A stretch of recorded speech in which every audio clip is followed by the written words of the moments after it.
Hey everybody, welcome back to Hudson Valley Prepping Survival. Came out to the lake today, drill a couple holes, do a little bit of ice fishing out here. It's snowing, but there's about 8.5 inches of ice on the lake. And we didn't set any tip-ups up today. There's a guy out there who's got some tip-ups up, but we decided not to set any tip-ups up today. We didn't plan on staying too long, so just drill a couple holes, do a little jigging. I just caught a little chain pickerel. We're going to keep at it and see how we do. Thanks for checking us out. Jigging, getting jiggy with it. Getting jiggy with it.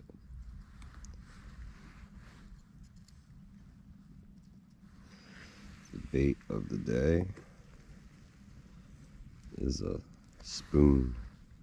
Artificial lures. Shiny works. My coffee's trying to run away from me. Can't have that. My son's got a nice luminescent perch jig on. I don't know if there's any perch in here, but I know there's tons of bluegill, lots of panfish out here. And this is one of my local lakes. I actually live on this lake here.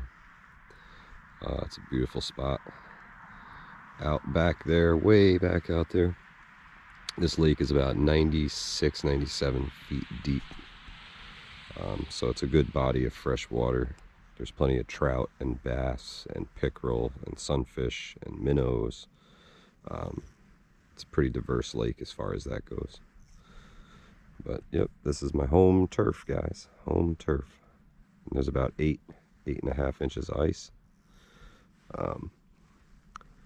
I'm just waiting for some fish to come through, man. We'll just keep jigging with it and having some fun, enjoying the lake.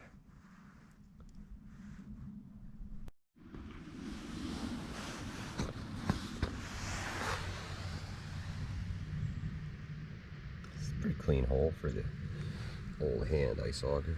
There's our bait of the day. Little jig. Seaweed on there. Clean it up. Keep it clean and shiny. Luminescent in color, a little red on it, make it look like it's injured. That's the bait. Got one fish on it already today. Let's see if we can get another one here for the camera.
Alright guys, let me give you a little quick overview of the tools of the ice fishing trade.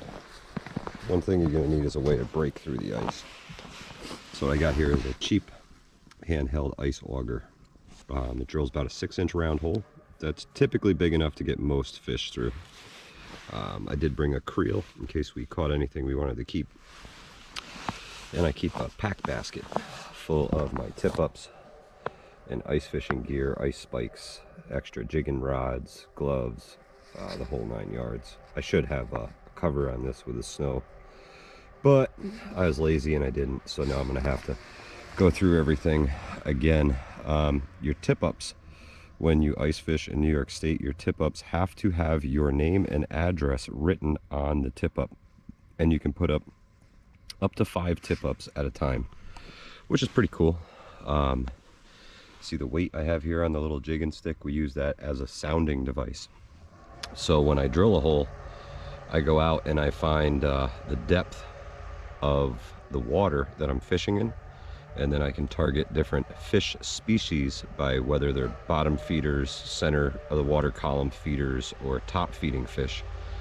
But that's the gist of it, guys. You just need a couple tip-ups. You can pick them up pretty cheap. I'd check Facebook Marketplace, yard sale pages, things like that. A lot of people have these kicking around in their closets and stuff.